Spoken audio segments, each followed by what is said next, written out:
Now, we just seem to be living in Ponzi schemes today, don't we? We sure are, but we're talking about a pretty exciting one this week. Or I wouldn't say exciting, but it's I think it is. yeah, it is. Well, it is exciting. It is the biggest one in history.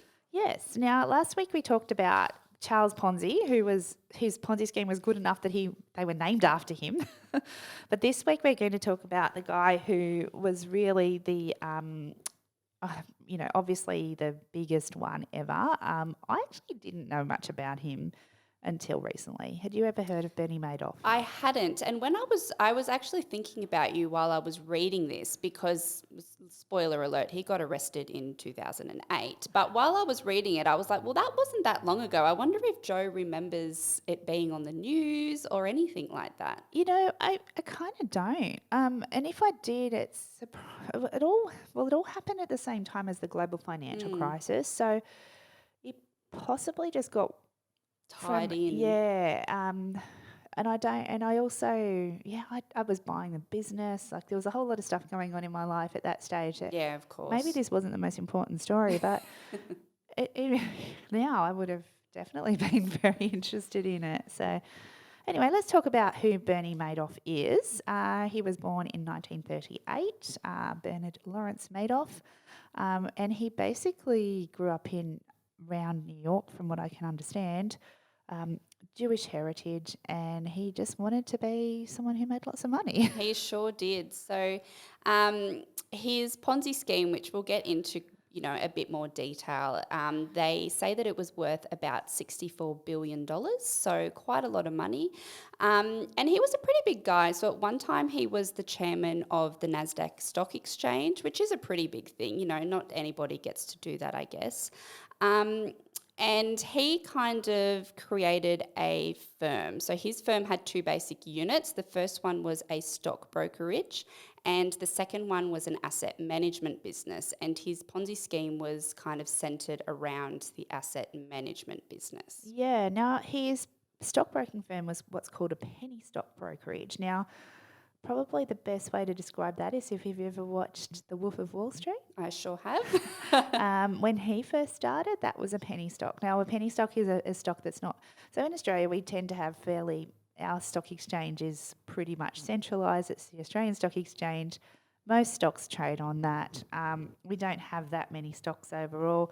But in the US, they have a lot of different stock exchanges, and they have what they call penny stocks, which are stocks that are worth just a couple of cents. And so the whole point of penny stock exchanges is probably to get your smaller investors like mums and dads to put money into those because they can afford them. Rather than the big stocks, which can, depending on what it is, some of them can be $400 or $500 just for one stock. Yeah, now that was a legitimate business. So, he didn't do anything particularly wrong with that. But it was the asset management business that, as Jade alluded to, was a Ponzi scheme essentially. And over the years, he just kept getting money from people, particularly people he knew and gained trust with.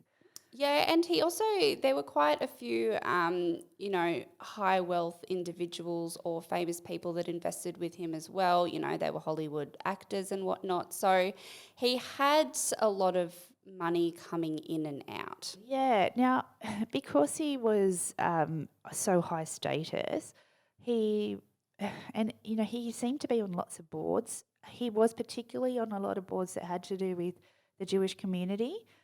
So a lot of like philanthropy. I can never say that word. Philanthropy. Can you just say it, Jade? Philanthropic? That'll do. It is a hard word. It is. And so those people do have money to invest, and often they were investing that with him.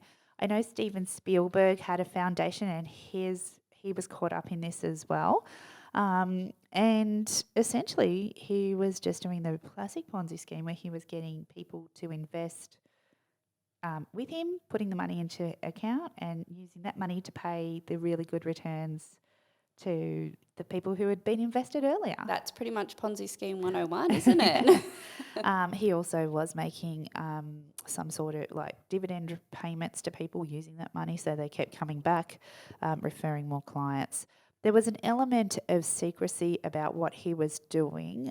He basically had a bit of a rule that he didn't tell anyone about his trades. Like he didn't disclose what his trades were, and obviously that's because there weren't any. Absolutely. So he was making, or he had people in the office as well, but he would have been giving the direction, making the fraudulent statements, and the trade documents to give to his customers to say that the trade took place, but it was all fraudulent. Now, while it was supposedly done over around 20 years that he'd been doing that, they actually think it might have even started earlier than that. It's possibly, like he actually alluded at some stage to the fact that it had been going on for 40 years. To be able to get away with something like that for such a long time is quite incredible. Yeah. How we got found out was probably, to me, part of the interesting story. So what have you got there about how we got found out? We go and talk a little bit about how they made a lot of money. They paid a lot of money to governments. Yeah, and I think it's quite interesting that he had a lot of his family members working in the business. Exactly right. So his father-in-law owned an accounting practice as well. Yeah. So he was kind of involved in the business as well. Yeah, I think he referred a lot of clients. I think that's where it sort of started. So his father-in-law was an accountant. He referred some clients. I don't know that his father-in-law had any. In fact, I don't think a lot of the family knew what was actually going on. I think they just, I think there was only probably a very small number of people who really knew what was happening. Yeah, absolutely. So he had his brother working for him. His brother Peter was the senior managing director and chief compliance officer.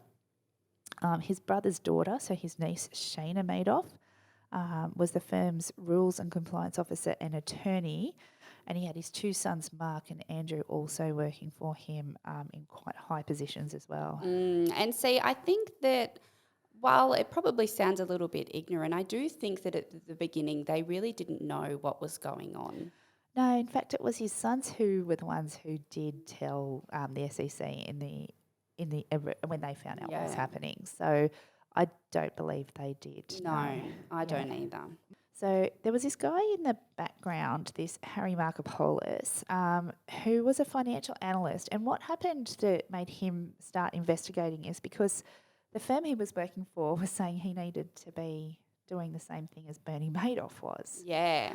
And so he wanted him to investigate, or basically to see what he was doing to make so much money so that they could do the same thing in their firm.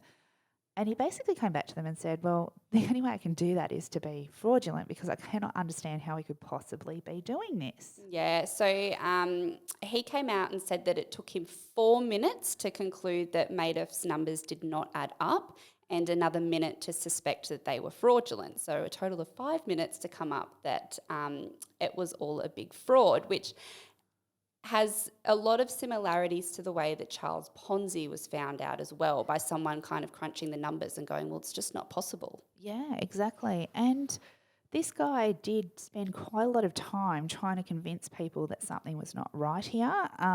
He ended up writing a book called No One Would Listen. So basically it took him over 10 years to get anyone to listen to him, that this guy was not doing the right thing. Yeah, which would be incredibly frustrating. Yeah. So, I mean, he did eventually, he did get found out, but I think it wasn't really until the financial crisis happened when people were trying to withdraw money and there just wasn't anything to withdraw that Madoff essentially admitted to his sons what was going on. Exactly right. So, and it did go on for a very long time, as you said, Joe, up until the GFC, when people were trying to pull that money out. And that's kind of when things, took a turn for the worse because the money wasn't there to pay all of these people out. Yeah. So there were a number of occasions when they could have found out, and there were a few different investigations. One of these was in 2003 when the SEC, headed by a guy called Swanson, was doing some sort of investigation. He ended up becoming engaged to Bernie's niece Shana Madoff, so and they got married, so that obviously might have impacted that investigation. I dare say so. Yeah. And then there was, while awaiting sentence, there was a guy called David Kotz who conducted an investigation on how regulators had failed to detect the fraud despite the numerous red flags. And Madoff made a comment to say that it was a bit like watching Columbo doing the investigation. So it was all a bit, everything just seemed to be a lot of bumbling. And he actually said, I was astonished. They never even looked at my stock records. If investigators had checked that with the depository trust company, a central securities depository, it would have been easy for them to see. If you're looking at a Ponzi scheme, it's the first thing you do. Yeah, interesting. It is very interesting. So, like, really? So he did have a couple of staff that went down with him. They got, put into jail. Bernie himself, how many years did he get jailed for? He got 150 years. Yeah, so if he had have been able to get out on parole for good behaviour, he would have been out, I think it was 2137. So he would have been 198 years old. He did pass away in 2014. He died of of kidney failure. So no, not 2014. He died in 2021. Sorry about that. He died after he was convicted. He spent a few years in jail, but he did die. I think the other thing that was really sad was how it impacted his family. Yeah, and especially his wife as well. Yeah, so his oldest son, Mark, he actually committed suicide exactly 2 years after it all happened. And then his younger son, Andrew, he died of lymphoma in 2014. Now, I'm not sure if those two things were connected in any way, shape or form, but, so essentially both of his children have died. Which would be quite hard on the wife, Yeah. the mum. Yeah. And then his sister and her husband both were found dead by gunshot wounds in 2022 in their house in Florida, and they believe that was actually a murder-suicide as well. So it's terrible. I can't imagine, I feel like while it was all good at the time to have lots of money without thinking about the impact on everyone else, I just don't understand it. No, of course, I don't understand it either. And the thing is, it was a lot of money. Yeah, it was $64.8 billion US dollars. That is a lot. Yeah, that's a lot of money. And I find it's funny that there could be so much money and it went on for such a long time without it being found out. And especially because in the 2000s and whatnot, leading up to when it was found out, technology was becoming more of a bigger thing. I understand it was not, as great as it is now, but it was certainly becoming a thing.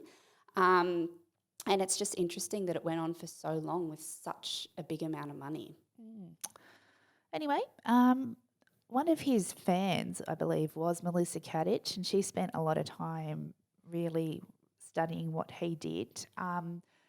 And there are a lot of similarities in the story, if you want my opinion. One of those is that he did have his office manager. She was doctoring reports, and he was doing very similar to what Melissa was doing, was looking at what stocks had been trading at a profit and whatever. So he was essentially replicating the trades that would have given him the profit after the fact with the knowledge of what had happened. So absolutely, in his doctored reports and what have you. So it's very easy to make it look like it's like knowing what horse is going to win the Melbourne Cup. Exactly right. And betting on it after it's won and still making money out of it. So yeah, anyway, so we'll talk about something other than Ponzi next week, but I do think that this is an interesting story, and I think the thing that comes out of this is those people who were actually caught up in this knew the guy. They all had been referred to him by someone else. It happens. I think you just need to be really, really mindful of where you're investing your money. Absolutely. And if someone is promising, fabulous returns that sound too good to be true, it probably is. Yeah. I don't think his returns were over the top in the way that Ponzi's were, but they were consistent and they were higher than market. Yeah. And that's how he managed to do it. Exactly right. All right. Well, we'll leave it at that for this week.